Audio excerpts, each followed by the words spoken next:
TR Willie here, and I've got my third installment of my TR's Mod Shop collection. Today I'm looking at the third Strat that I acquired over the years and modded. This is a guitar known as Harriett, and it was a gift from a friend. She had the guitar in her closet, actually, and we worked together, and she mentioned that, hey, I've got this guitar, and she brought it to work and asked me if I could do some work on it. So I took it home and cleaned it up, got it in good playing condition. And essentially when I went back to give it to her, she said, you know what, I don't play it anymore.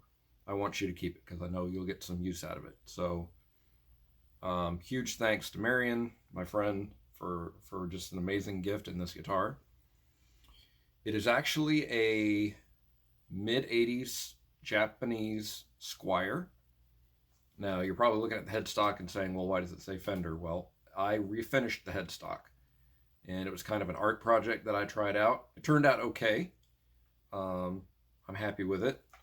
But some people will say, well, are you going to try to could it be passed off as a real Fender? And I would say no, not really, because if you look at the back, it obviously has the Squier plate with the serial number, and it says Fender Japan on the back. So I'm not going to be getting rid of it anytime soon anyways.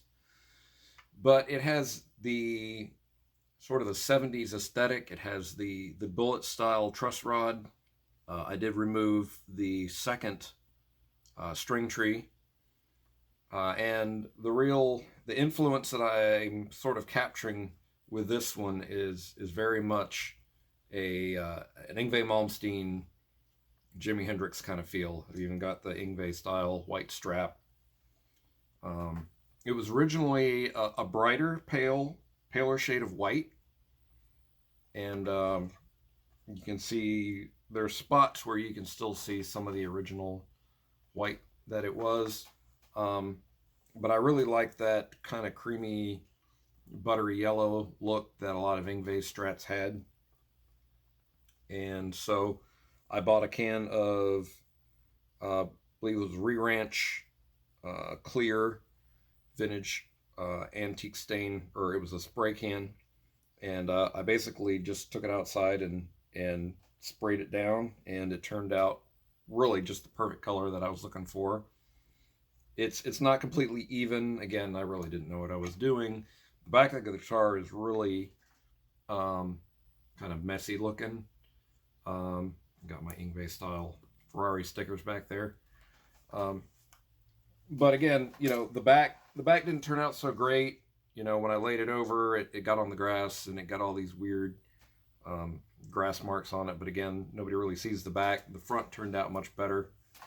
And even though the front isn't perfect either, it has some spots that it almost looks like a vintage finish, where you've got the arm is still kind of worn through to the white, and it just has a kind of that cool vibe.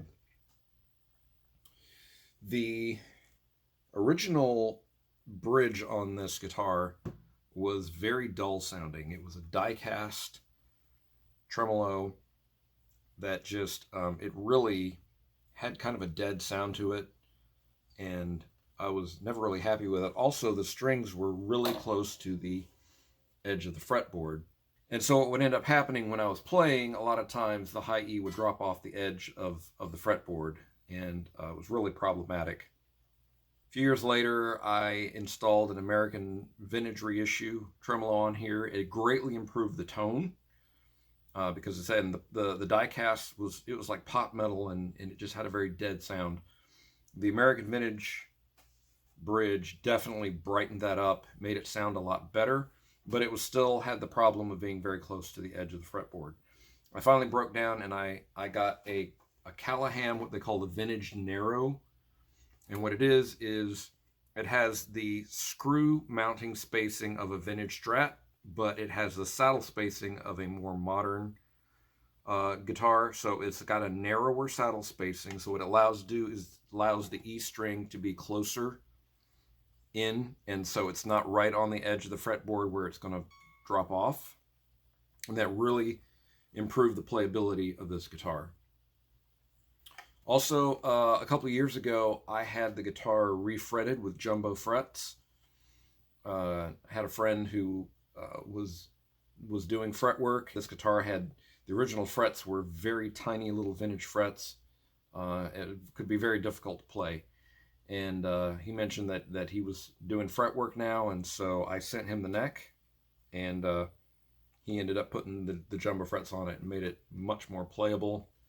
Replaced the neck, or replaced the nut with the Graphtec nut. It's got the original tuners, and the pickups on it are made by David Allen, and this was actually a project that he and I worked on.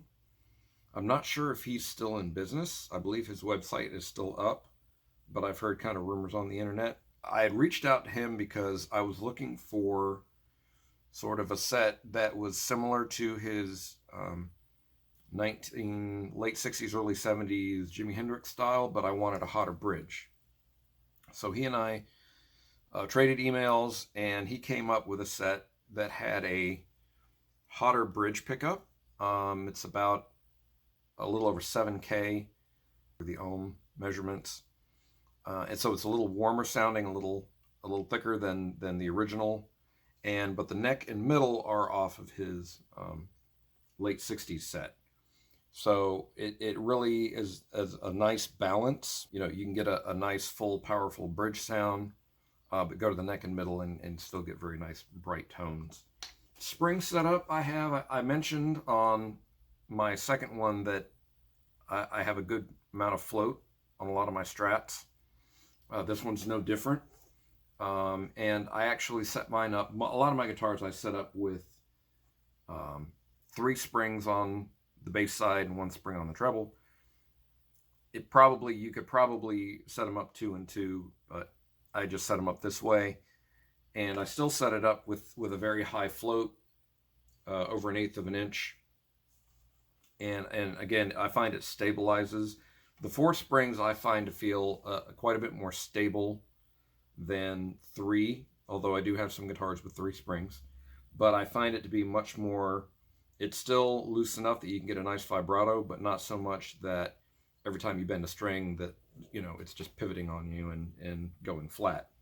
And again, you know, the float I learned, as I mentioned in my last video, I kind of learned it from Carl Verheyen, but I also learned it from one of my other videos on my channel mentioned that I got to play several of Yngwie Malmsteen's Stratocasters when I was down in Miami last year, and his guitars had the high float on them, a good 1/8 of an inch float, and I noticed when I tried them out how stable the tuning was. And I think it was a combination of both the float and sort of the minimizing the amount of wounds that you have up here at the string trees. Too many windings, you're going to increase the angle after the nut, and the more angle that those strings go down, the more chance you have for them to bind when you use the tremolo. The flatter those strings go across the nut and go into the string trees, the better chance they have that they're going to slide back into position when you let that bar up. So again, I found his guitars to be very stable, and they had that combination of minimal amount of winds and a good amount of float on the bridge. So that's Harriett, and I'll go ahead and demo her now so you can hear what she sounds like. Again, thanks for watching.